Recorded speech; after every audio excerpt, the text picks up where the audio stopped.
Olá e sejam bem-vindos a mais um episódio de Kings of History, um podcast onde falamos de todos os reis de Portugal de forma cronológica.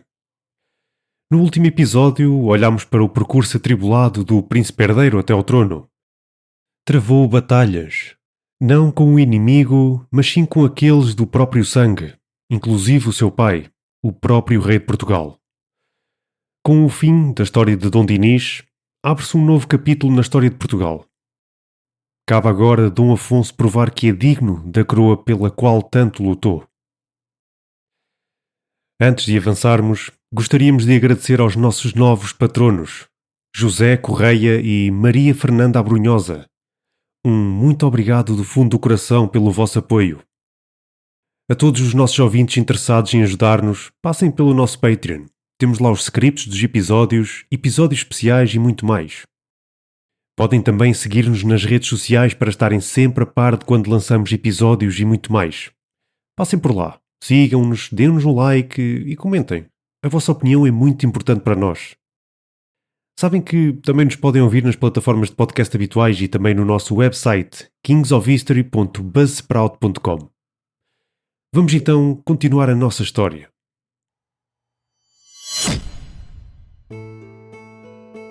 Depois de tantos anos a batalhar, e depois do último testamento do seu pai ditar o fim de uma era, Dom Afonso, com 34 anos, sobe ao trono de Portugal.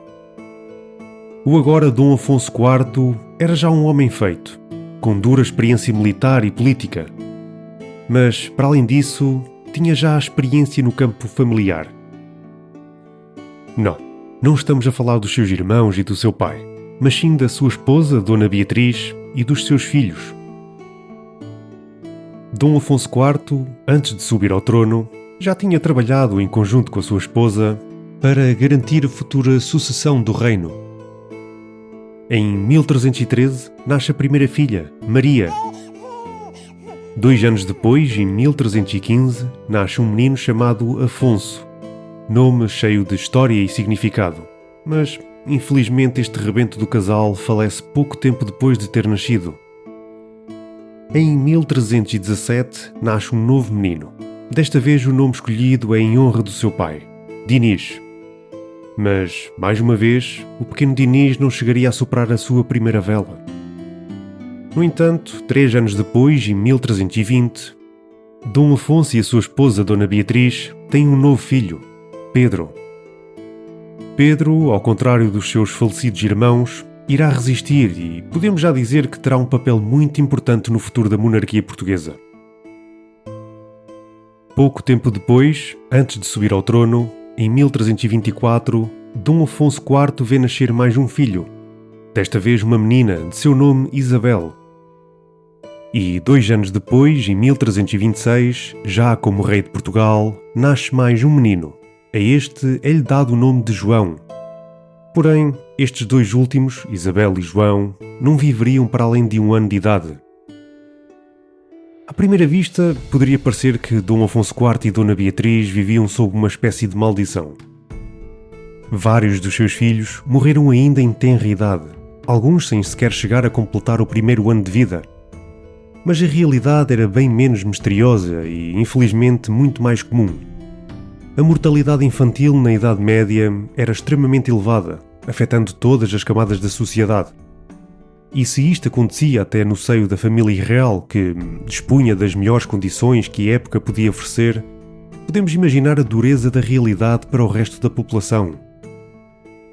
No entanto, o casal real vê ainda nascer uma menina em 1328. Leonor era o seu nome. Falando em família e filhos, existe uma particularidade interessante sobre este rei que não se viu até agora nos seus antecessores. Segundo a documentação disponível aos dias de hoje, crê-se que Dom Afonso IV não tenha tido filhos fora do seu casamento.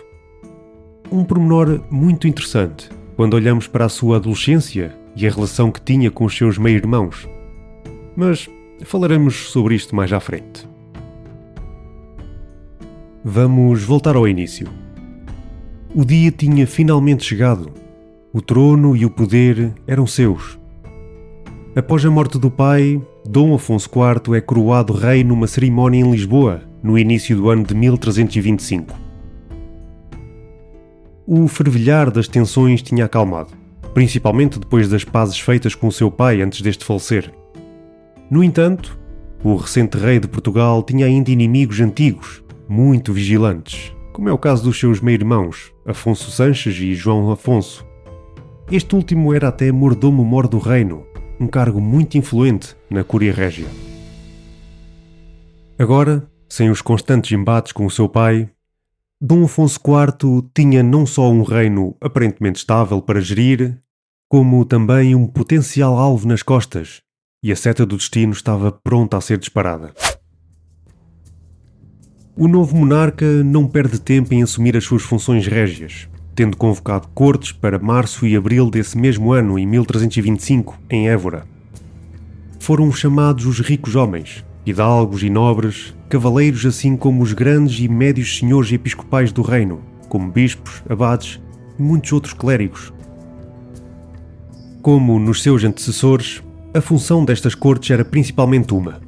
Estas serviam para que todos aqueles de algum estatuto dentro do reino pudessem ser recebidos e reconhecer Dom Afonso IV como rei e soberano. Porém, outra faceta espreita por detrás destas cortes. Apesar dos tempos conturbados vividos nos últimos 5 anos já terem chegado ao fim, não significava que as preocupações de Dom Afonso IV também tenham. Na sua mente, um possível destronamento não estaria nada fora da equação. Afinal, o seu meio-irmão bastardo, Afonso Sanches, era ainda um dos grandes senhores do reino, mesmo quando este já tinha sido afastado para Castela por imposição real do seu pai, como resultado das exigências de Dom Afonso IV nos acordos de paz da Guerra Civil. A sede do rei pela legitimidade total e sem qualquer tipo de oposição no trono evidencia-se especialmente no início do seu reinado. Dom Afonso IV ordena que se tomem todas as terras e posses de Afonso Sanches, em Portugal, justificando a medida com os mesmos argumentos que utilizou durante a Guerra Civil, a convicção de que o seu pai tinha protegido e favorecido excessivamente o filho bastardo, colocando em risco os direitos do herdeiro legítimo. O objetivo era claro: diminuir e enfraquecer a projeção de poder de Afonso Sanches, de tal modo a que nunca mais fosse possível este projetar qualquer sombra sobre a coroa e o trono. Afonso Sanches, ao saber deste plano do rei, tentou mitigar estas ações dizendo que achava excessiva estas medidas e que Dom Afonso IV não se precisava de preocupar com qualquer tipo de usurpação ou intervenção do trono por parte dele. Mas estas palavras não surtiram qualquer efeito, e o rei continuou com as suas ordens de confiscar todas as suas terras e bens. Afonso Sanches, vendo que a via da diplomacia não ia resultar, e de modo a tentar proteger os seus bens, reúne um exército em Leão e Castela para atacar Portugal. No início do verão de 1325, avança e ataca Bragança. Depois, ruma até o Alto Alentejo, onde faz enormes estragos em várias localidades. Depois disto, retira-se em direção à sua base em Albuquerque, onde estava exilado.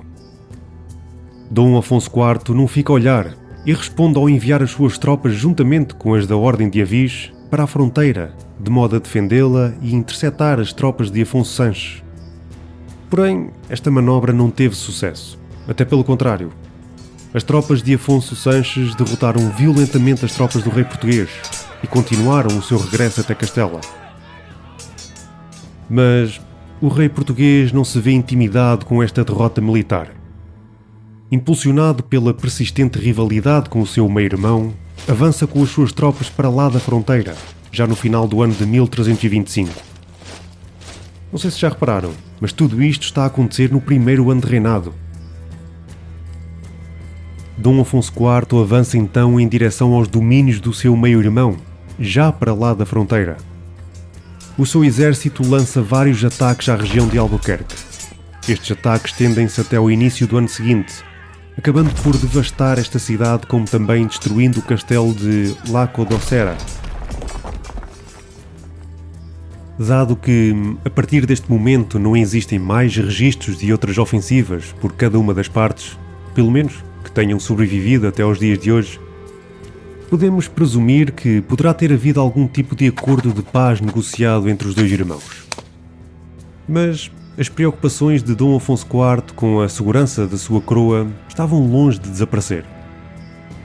Se Afonso Sanches tinha sido durante anos a principal fonte de inquietação, a existência do seu outro meio-irmão, João Afonso, também não deixava de representar um potencial foco de instabilidade.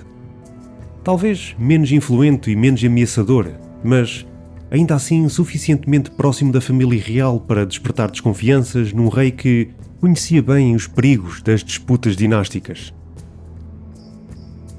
Dom Afonso IV tinha já o destino traçado para este outro meio-irmão. Em 4 de julho de 1326, em Lisboa, sob a ordem do rei, é proclamada a acusação de traição à coroa por parte de João Afonso,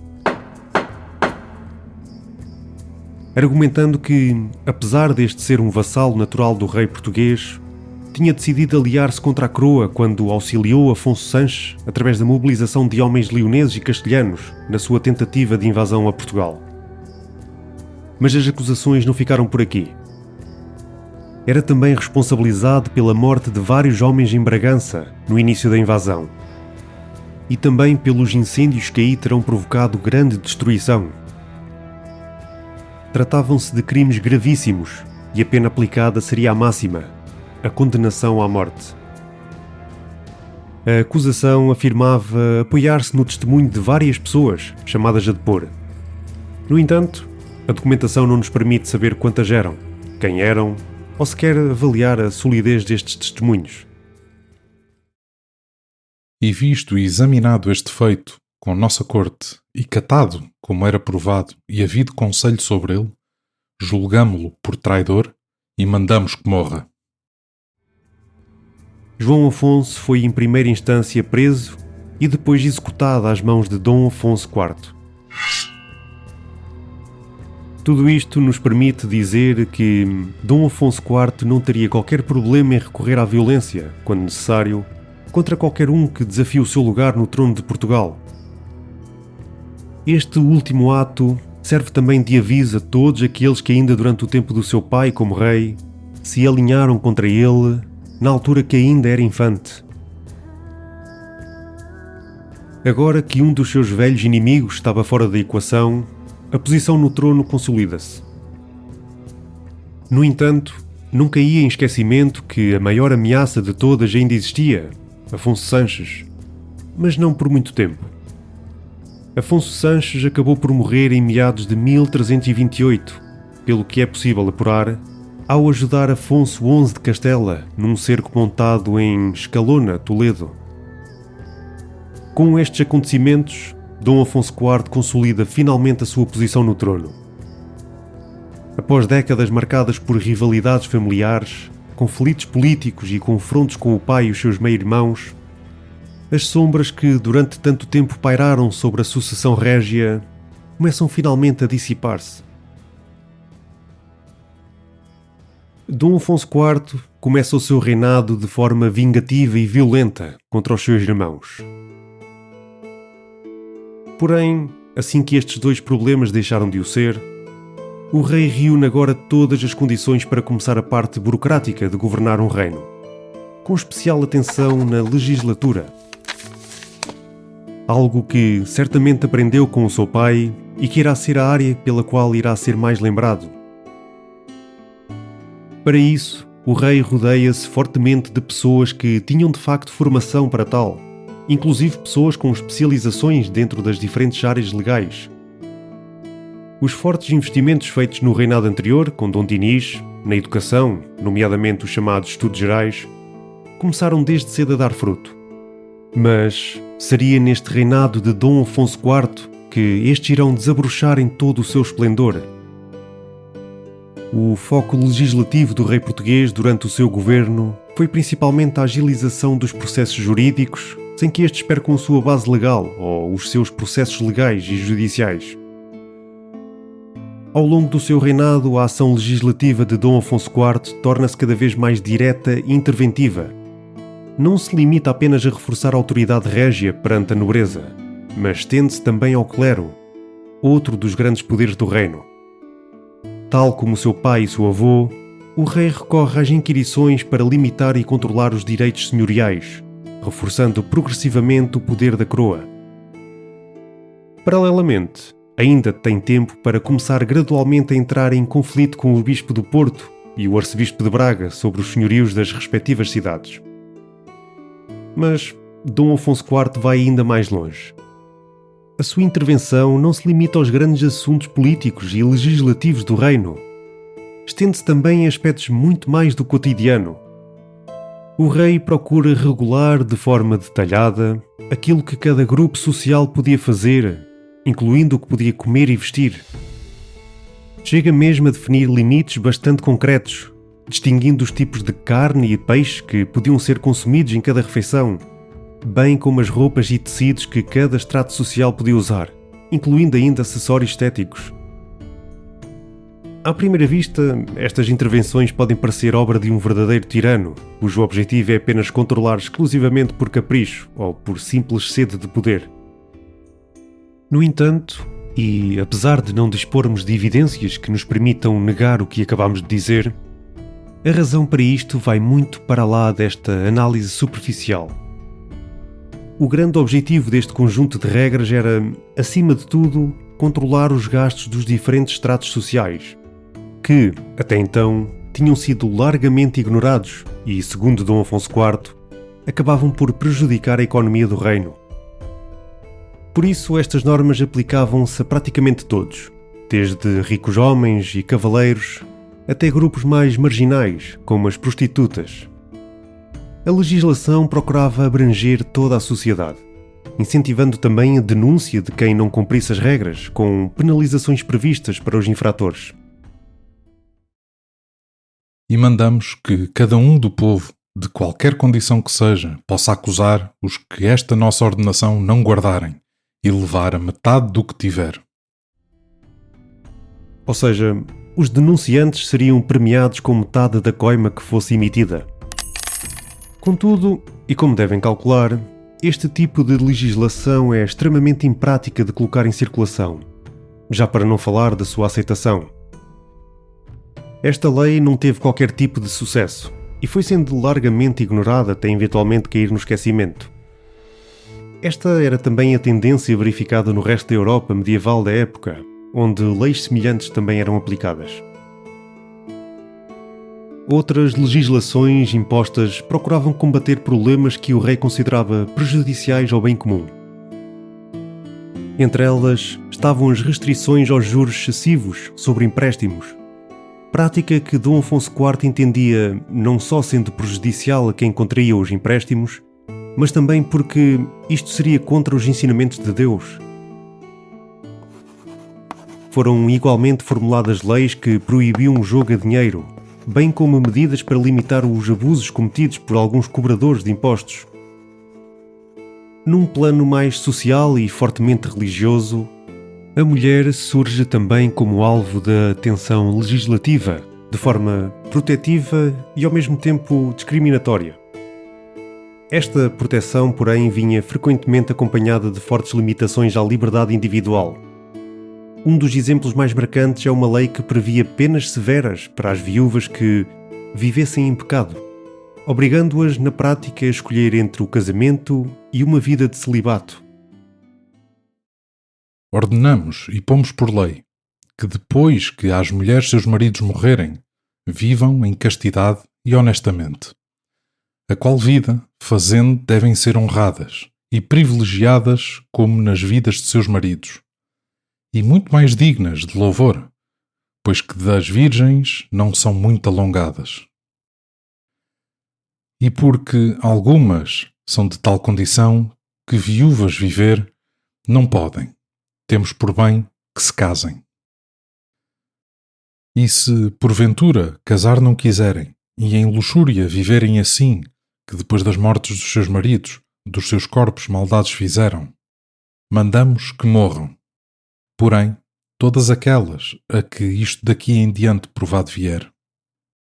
E que cada um do povo, ou a justiça, se aí acusador não houver, as possam desse malefício acusar. Mais do que uma lei régia, Esta lei lê-se quase de forma similar a uma lei eclesiástica. Conseguimos ver perfeitamente a forte influência dos homens do clero no círculo interno da corte, mais especificamente na área da jurisdição. Importa salientar que a Igreja há muito condenava este tipo de comportamentos, considerando-os contrários aos ensinamentos cristãos. Contudo, do ponto de vista da legislação régia, essas condenações tinham tido até então um impacto reduzido no que dizia respeito às punições aplicadas pelos tribunais do reino. No que toca aos crimes de natureza sexual, em particular à violação de mulheres, a legislação régia procurou definir com maior clareza os procedimentos a seguir. Esta legislação era composta por um conjunto de 5 regras que delineiam o processo pela qual a vítima teria de seguir. E estes são os 5 sinais. Ela, na hora que o homem dela forçar, deve dar grandes vozes e brados, dizendo: Vedes que me fez fulano, nomeando-o por seu nome. E ela deve ser toda desgostosa. E ela deve vir pelo caminho, dando grandes vozes, queixando-se ao primeiro e ao segundo e ao terceiro, e desde aí aos outros todos que achar. Vedes que me fez fulano. E ela deve ir à vila sem tardiamento nenhum. E ela deve ir à justiça e não entrar em outra casa senão diretamente seguir à justiça. E se destas cláusulas mingar alguma, a querela não valha, nem a recebam a ela. De outra forma, os homens eram também colocados na ribalta da legislação social. Dom Afonso IV legisla também que os homens casados que desfrutem de casos de natureza amorosa ou sexual com outras mulheres estariam a dar um mau exemplo, fazendo assim afronta a Deus e à coroa.